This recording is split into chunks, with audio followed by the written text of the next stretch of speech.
Welcome to another international podcast on Metallwoche. Today we have Gerald Celente in our show again.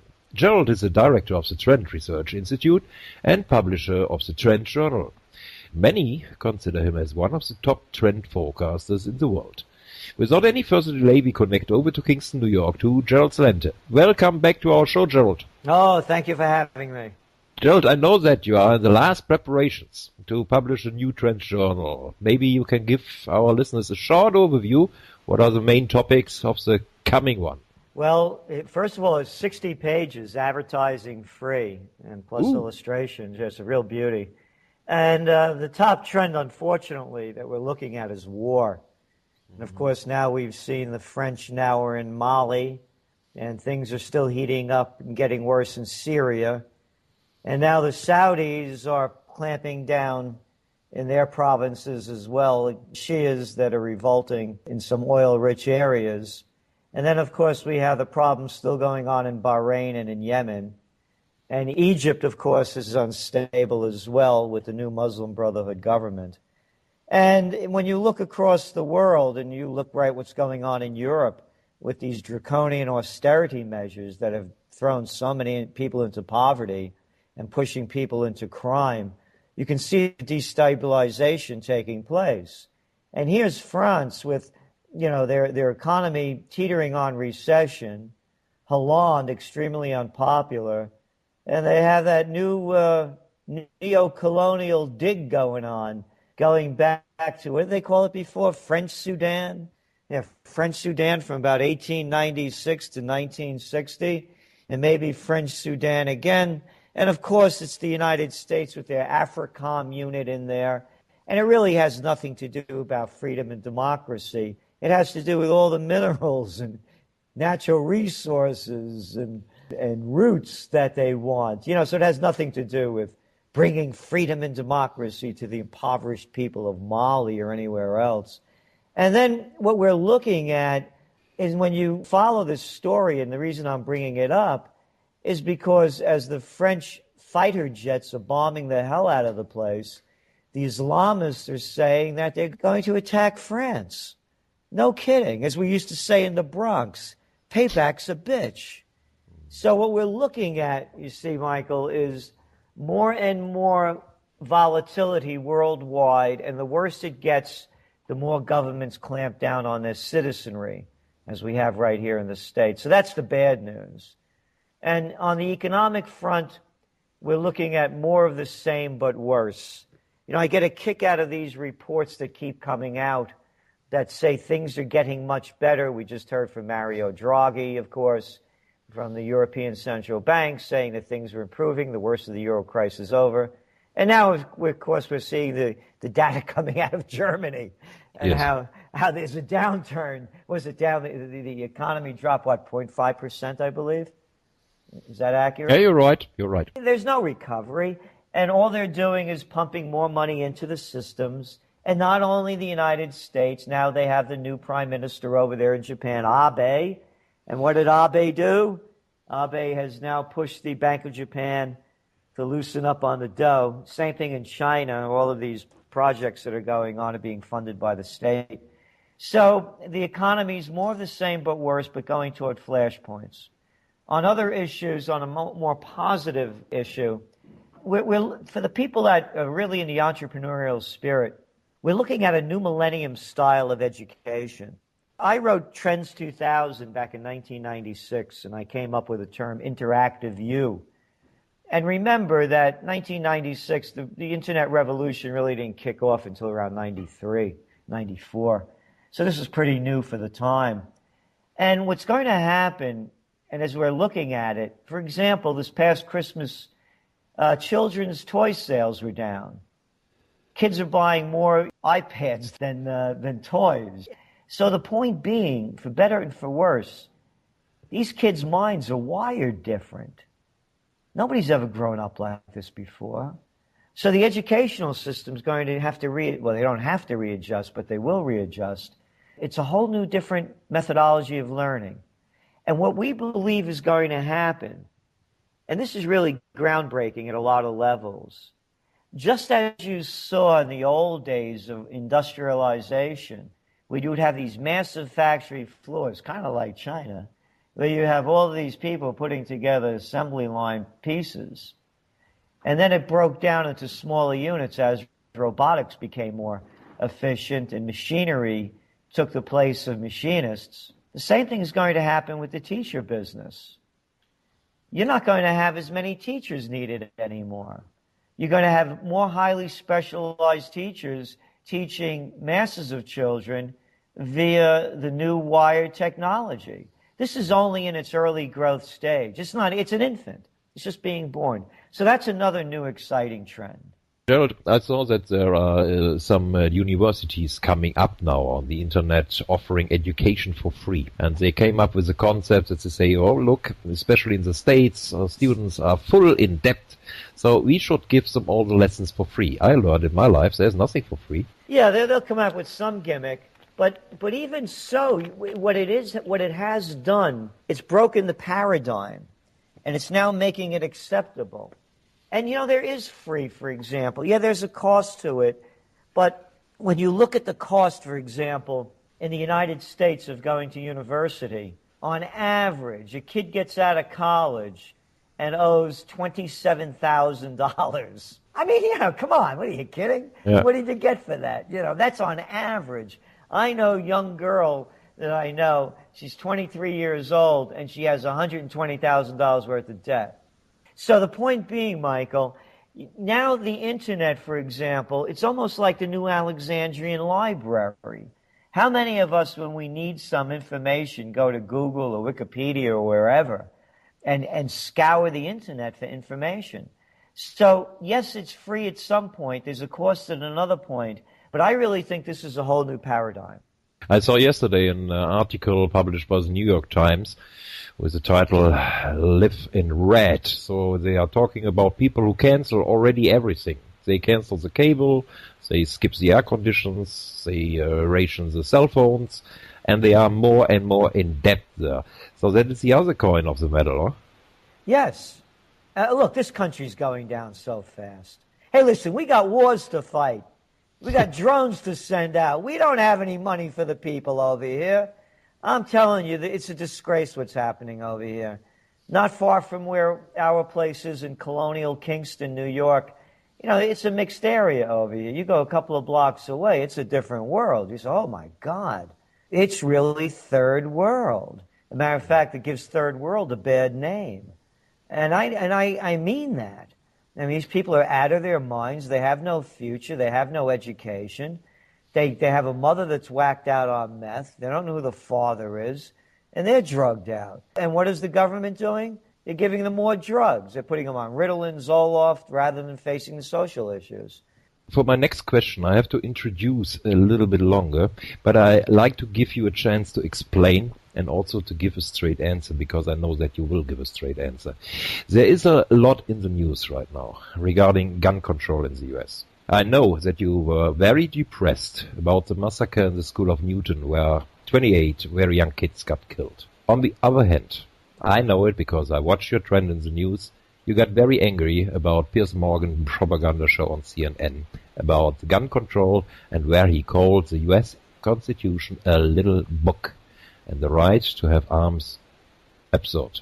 A lot of people in Europe, they really don't understand the whole discussion, because for them it is normal not to have arms. So they don't understand this, and I think there's a lot of propaganda in the news, not even in the US, but in Europe as well. I would like that you maybe explain a little bit, not only why you get angry on Piers Morgan, I understand this, but on this whole discussion. The Constitution was put in place, and they gave the people a right to bear arms because we did have a revolution in this country. And the revolution was against, of course, Piers Morgan's hometown, the UK. And they always believed in America that any government could turn tyrannical. And I don't have to tell you over there in Germany. And I don't have to say anything about Italy. There's many countries where you have advanced populations and societies, and all of a sudden madmen take over. In the United States, we have been losing our constitutional rights, beginning with Bill Clinton, escalating under Bush and going into high gear with Obama. Michael, this isn't rhetoric. It's fact.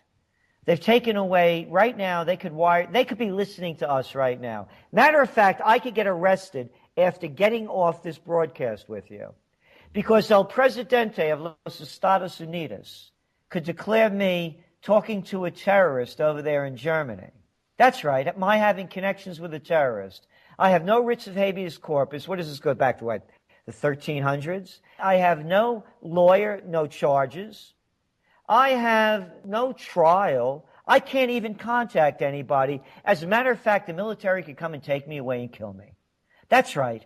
Obama signed that law in the National Defense Authorization Act in 2011, New Year's Eve.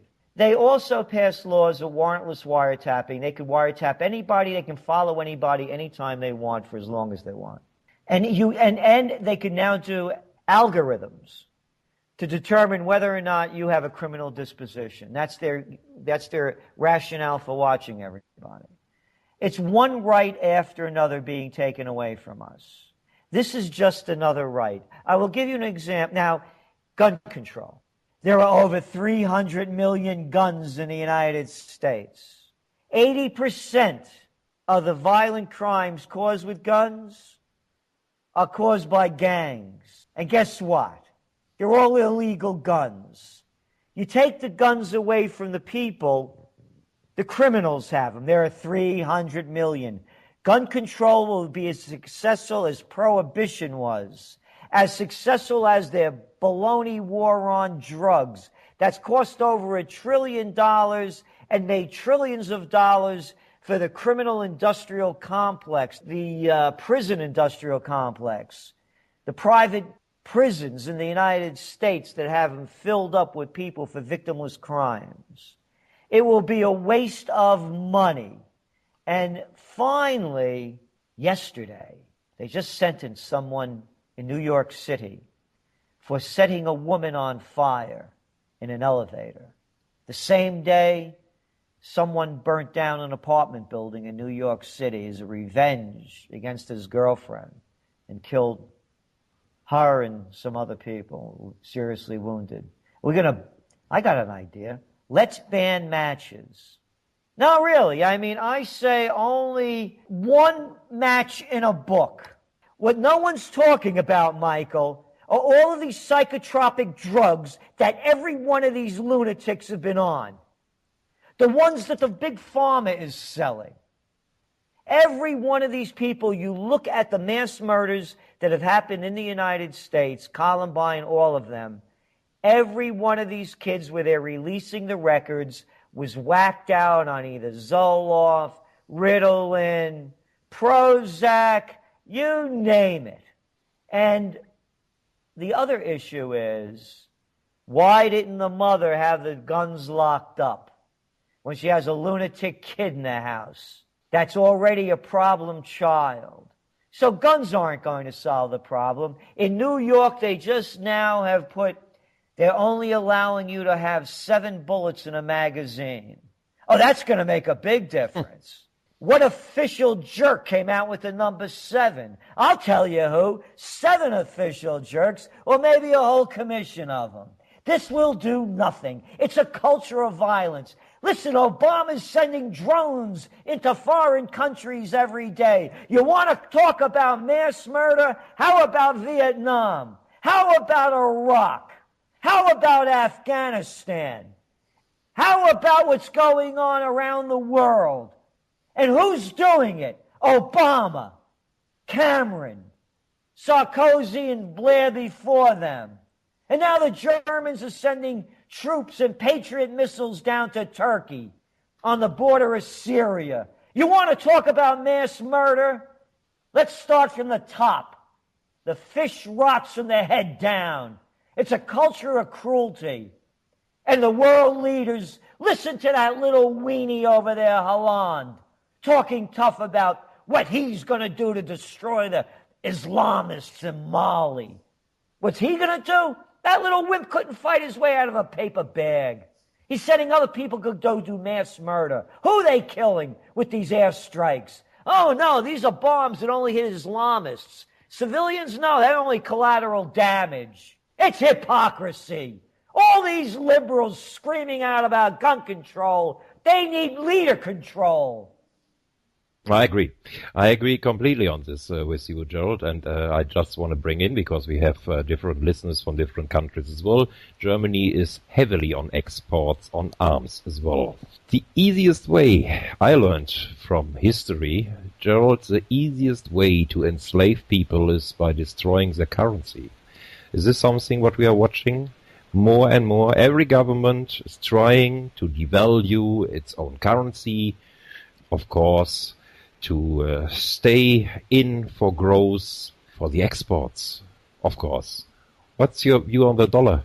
You know, the dollar's staying where the dollar is because everybody's doing the same thing. I mean, who would have believed that the Swiss, the money cockroaches of the world, would be devaluing their currency to get caught up in the same game? You know, so as long as everybody devalues, you know, all ships are sinking. But all the currencies are becoming worth less. And that's why, of course, I'm bullish on gold and silver, and remain so. Gerald, when you heard yesterday and probably this morning now in Kingston that Germany is bringing back home its gold reserves, 700 tons in total. They are taking the gold completely out of Paris, because now France is joining the euro, therefore we don't need this anymore there. And they will even bring back roughly 300 tons of gold from New York. There was a nice quote from Bill Gross from PIMCO yesterday. Everyone is using Twitter, and he said, "What's up? Our central banks don't trust each other anymore?" I think everybody knows that this can only last so long. You can't keep printing worthless money, not worth the paper it's not printed on. Nothing like this has ever happened in history. You know, Michael, people talk about the New World Order as though it's an Illuminati. If there wasn't an Illuminati, the un-Illuminati are running it when you look at the clowns in control. The New World Order is the banking order, and it's out of order. You know, I say this in not a religious context, but in a factual, not a factual one, but in a biblical sense.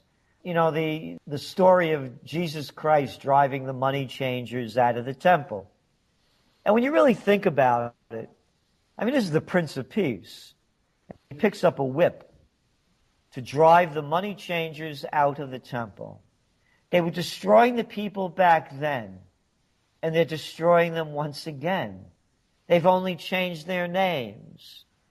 They went from money changers to loan sharks, to Credit Suisse, to the Goldman Sachs gang, to the Deutsche Bank bandits. It's the same banking criminality. Listen to the words of the UBS chairman recently about how arrogant the bankers had become and how they have to do things to get back on track and do ethical business. What a bunch of BS.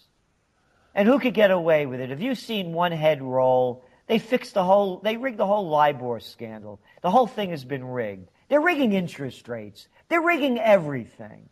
So of course Germany's bringing home the gold, because they're smart enough to know that this game is going to run out. And Hugo Chavez, of course, is way ahead of the game, demanding that the gold be taken out of the Bank of England and brought back to Venezuela.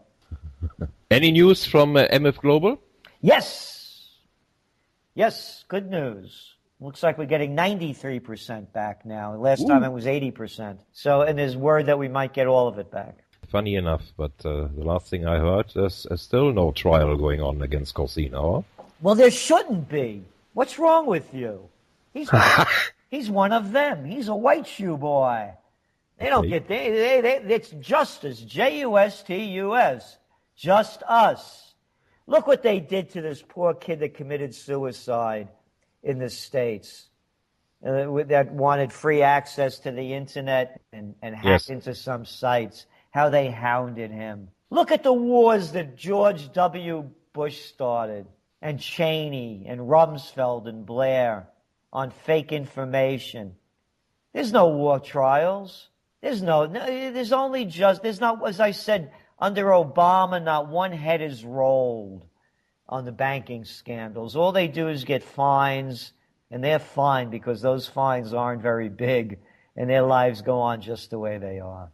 You always said nothing will change if people don't change. Any message for 2013 for our listeners, what they can do on themselves, for themselves, to change their life a little bit? Well, one of the big trends we're going to have in the Trends Journal is the Great Awakening. Prior to the Revolutionary War in the United States, there was a religious revival.